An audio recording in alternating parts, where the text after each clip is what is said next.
Hey everybody, thanks for tuning in. Behind me, 2022 Nissan Titan, we're gonna be changing the spark plugs. Overall, not too bad. Now these trucks are a little tall, so we might need a step stool or a little ladder so we can reach everything. Let's get started. We're gonna start on the driver's side first, 'cause that'll be the hardest. We'll just lift this up, our engine cover. It's just held on with grommets, pop that up, and then we'll pull it forward. Just give it a wiggle, there we go. Removing the airbox is optional, but I feel like it gives us just a little more working room. We're gonna unplug our mass airflow sensor. Right underneath is a tab, just push on it, pull away. And right over here we have a retainer for our harness. We'll just take a flat screwdriver, push on it. That'll collapse the sides and we can pull it through. Once I get it off, I'll show you.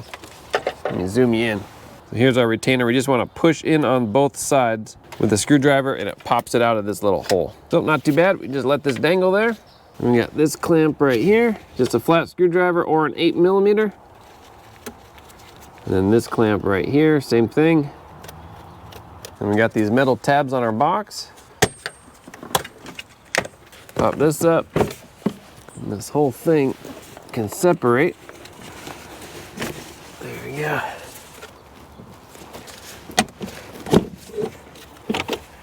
There, that's a little better. Just so you know, I removed the entire box just for filming. It's not necessary unless you just really need more room. So you can see our first ignition coil right here. We have an electrical connector. We'll just push that down and back. Sometimes these can be pretty stiff, so I just take a flat screwdriver, use that to push down on it, and then I'll pull it back, just like that. The coil's held on with a 10mm bolt.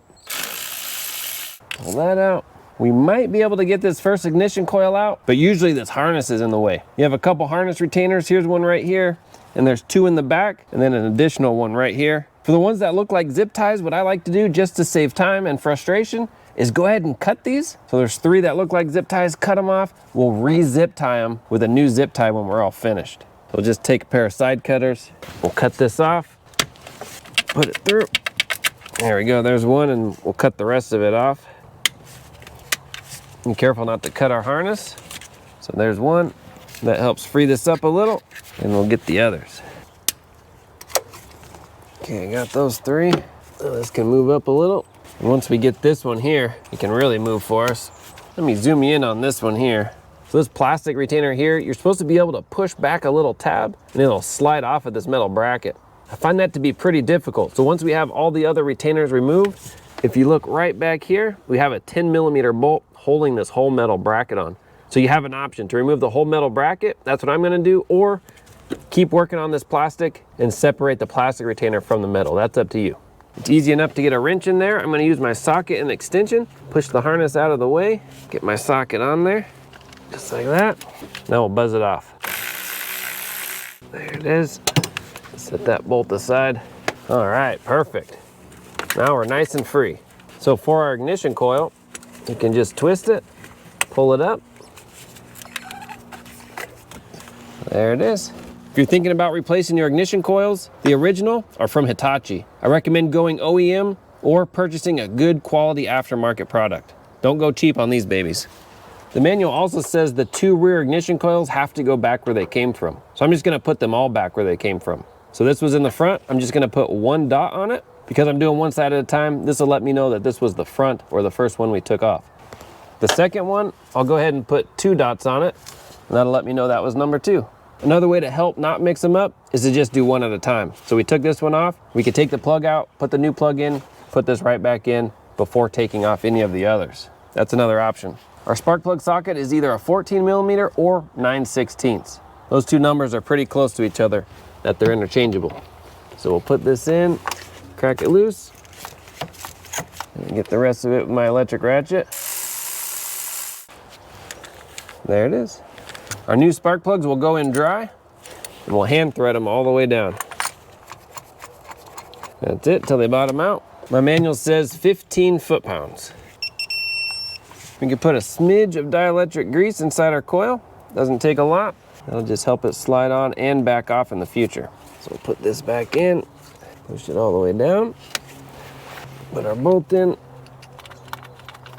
This will be nice and snug. Not too tight. I think the torque is like 62 inch-pounds, which is around 5 foot-pounds. So not very much, just snug. Plug it back in till it clicks. You can tug on it just to make sure. All right, 1 down, 7 to go. Get this coil here. To move this harness a little and get access to our electrical connector. Just move your hands in there as much as you can. It's kind of a pain, but so again, that's a little tight. I can't get it, so I'm gonna use my screwdriver. Sorry if my hands get in your way. There we go. I heard it unlock. We'll pull on that. There, got that. Move this harness, pull our coil out. Just gotta really move our harness. Let's go ahead, we're gonna unplug this third one too. That might give us a little more slack. The same thing, just using the screwdriver. And I'm just gonna get that last one too. So all the electrical connectors are disconnected to our ignition coil. And instead of pushing this up, I'm gonna see if I can push down. There we go. That's the ticket. I'm gonna get the third one. My microphone just died, but pulling out this third one, you'll notice there's a letter stamped on it. The back two both have letters. We'll get our last one out. There we go, here it comes. And again, we see on the fourth one here, we got a letter. And we'll get our spark plug socket in. We got a 9-inch extension. We'll break them loose. Break them loose. For that last one, my 9-inch extension is not gonna work because of this brake stuff. So I traded it out for the 6-inch extension. Just gonna drop that in. There we go. Now that they're all loose, I'm gonna go in with my electric ratchet just for speed. There's that last one. It's interesting, they're all kind of red. I don't think I've seen that in the spark plug before. There's another one.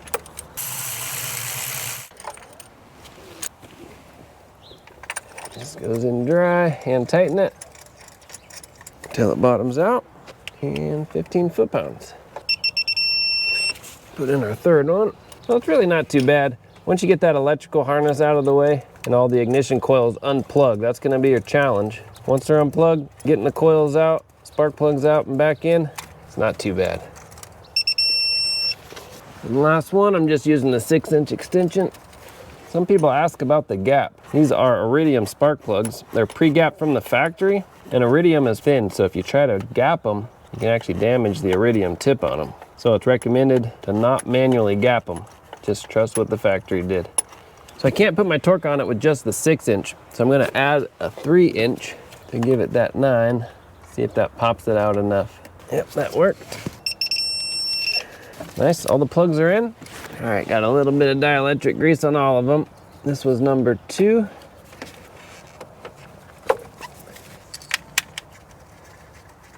Number 3. I wish they would have made their harness just a little more generous. Put that bolt in.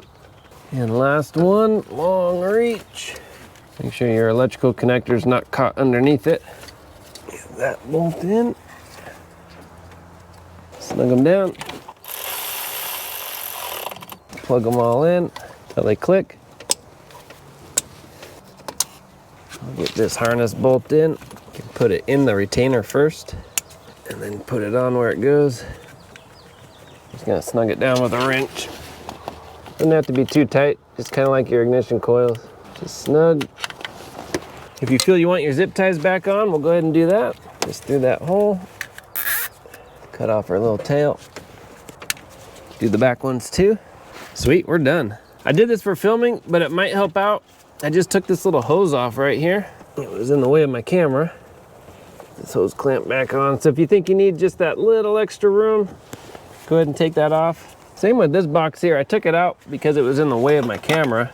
It does give you like a smidge extra room. I don't think it's necessary, but if you want it, go for it. There's just a little hose on this end with a retainer. You just pinch that retainer, it pops out.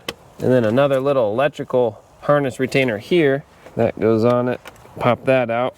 And then just 3 bolts, one in the middle, one on this side, and one on the top. And that's it. Again, it does give you a little extra room, but it doesn't make or break it. Just snug it down. Put our air filter in. Change it if you need it. Slide this on. Get that slid in. Lock down the box. We got our mass airflow sensor connector. Plug that in. We got this little box here. You can go in.